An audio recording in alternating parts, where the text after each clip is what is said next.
Hi guys, welcome to Srirangam kitchen. இன்றைக்கி நாம் பார்க்க போகிற அட்டகாசமான டிஷ் வந்து மஷ்ரூம் தொக்கு. ஸோ தோசை, சப்பாத்தி, பரோட்டா, பூரியோட எக்ஸலண்ட்டான சைட் டிஷ். ஸோ முதல்ல ஒரு 3 டேபிள் ஸ்பூன் கடல் எண்ணெய் ஊற்றிக்கோங்க. ஸோ இது கண்டிப்பாக கடல் எண்ணெயில் தான் பண்ணணும், அப்போ தான் வந்து ஃப்ளேவர் நல்லாயிருக்கும். ஸோ ஃபஸ்ட்டு ஒரு 2 பெரிய ஆனியனை வந்து நல்லா ஃபைனாக சாப் பண்ணிக்கோங்க. ஏன்னா டார்க் ப்ரௌன் ஆற வரைக்கும் நாம் வந்து குக் பண்ண போகிறோம். ஸோ கடல் எண்ணெய் சூடானதும் டைரெக்டாக நாம் வந்து ஆனியன் ஆட் பண்ணிவிட்டு ப்ரௌன் ஆற வரைக்கும் குக் பண்ணிக்கலாம். ஸோ இது நல்லா கோல்டன் ப்ரௌன் ஆகட்டும். ஸோ ஆனியன்ஸ் ஃபுல்லாக நல்லா கேரமலைஸ் ஆகி நமக்கு வந்து அந்த ப்ரௌன் கலர் கிடச்சிரும். ஸோ இதில் வந்து ஒரு teaspoon ginger garlic paste. So இந்த ஜிஞ்சர் கார்லிக் பேஸ்ட் ஆட் பண்ணிவிட்டு நாம் ஒரு 1 minute சாட் பண்ணிக்கலாம், அதோட பச்சை வாசனை போகிற வரைக்கும். ஸோ 2 பெரிய ஆனியன் ஆட் பண்ணியிருக்கிறதுனால 2 பெரிய சைஸ் தக்காளியை வந்து நாம் வந்து ஃபைனாக சாப் பண்ணி வச்சுக்கலாம் இந்த மீன் டைமில். ஸோ இப்போது ஜிஞ்சர் கார்லிக் பேஸ்ட் பச்சை வாசனை போனதும் இதில் மசாலா பவுடர்ஸ்லாம் ஆட் பண்ணலாம்.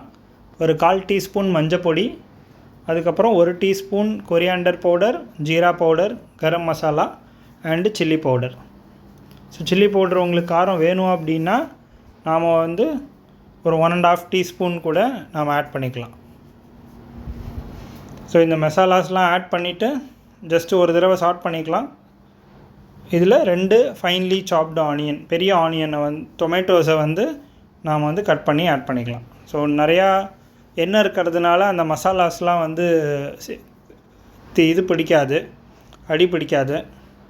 அதனால் நாம் மசாலா ஆட் பண்ணதுக்கப்புறம் கொஞ்சம் சாட் பண்ணிவிட்டு நாம் வந்து டொமேட்டோஸ் ஆட் பண்ணிக்கலாம்.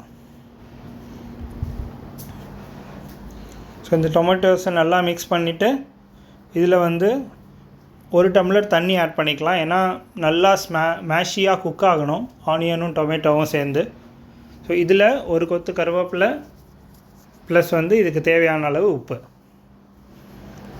ஸோ உப்பு போட்டு நல்லா மிக்ஸ் பண்ணிவிட்டு ஒரு 3 to 4 minutes நாம் வந்து பாயில் பண்ணிக்கலாம். ஸோ இதில் வந்து மேஷியாக டொமேட்டோ ஆனியன் குக் ஆனதும் நமக்கு வந்து ஆயில் செப்பரேட் ஆக ஆரம்பிச்சிடும். ஸோ இதில் ஒரு 200 grams மஷ்ரூம்ஸை வந்து நான் ஆட் பண்ணியிருக்கேன்.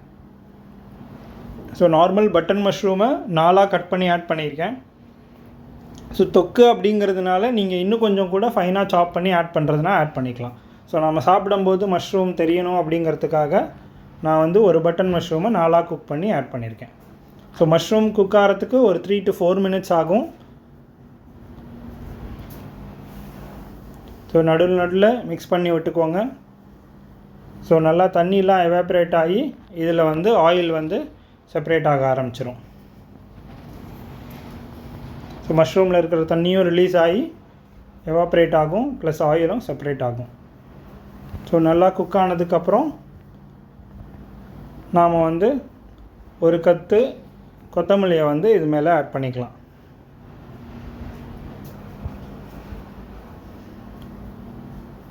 ஸோ ஆயில் செப்பரேட் ஆகிற வரைக்கும் நாம் வந்து வெயிட் பண்ணலாம். ஸோ க்ளோஸ் டு ஒரு 3 to 4 minutes மஷ்ரூம் குக்காக, ப்ளஸ் வந்து ஒரு 1 to 2 minute ஆயில் செப்பரேட் ஆகிறதுக்கு.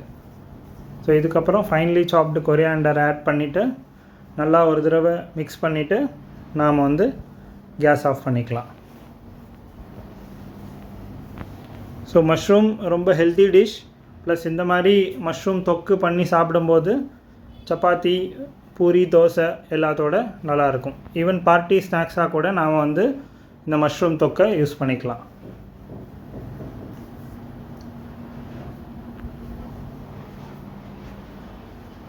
ஸோ நல்லா கடைசியாக ஒரு தடவை மிக்ஸ் பண்ணிவிட்டு நாம் வந்து கேஸ் ஆஃப் பண்ணிக்கலாம், அப்புறம் சர்வ் பண்ணலாம்.